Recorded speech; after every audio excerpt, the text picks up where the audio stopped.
الروم، حيث باغتهم بجيش جاهز ومصمم على النصر، مما غير مسار المعارك لصالح المسلمين. فقصة انتقال جيش خالد من العراق إلى الشام بهذه السرعة تدرس إلى يومنا هذا. وحين وصول جيش خالد بدأ فتح الشام. ولكن بتفكر ملحمة اليرموك أو معركة اليرموك بهالبساطة؟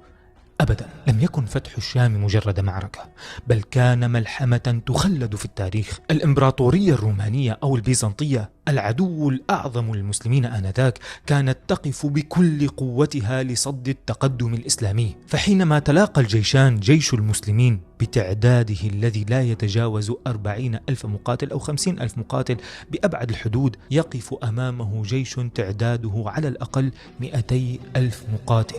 كان خالد وكعادته يلتقي بقائد الجيش المقابل فيدعوه إلى الإسلام، ودعا جيش الرومان إلى الإسلام فلم يقبلوا. ولم يكتف قائد جيش الروم بالرفض، بل وقال عبارة تحمل من المهانة ما تحمل، فقال لخالد: إن كنتم قد جئتم من أجل المال والطعام أعطيناكم قليلا وعدتم في العام القادم لنعطيكم مثلها. فغضب خالد بن الوليد وقال له حينها: نحن قوم نشرب الدماء، وسمعنا أن أحسن الدماء وألذها دماء الروم، فجئنا اليوم نشرب دماءكم.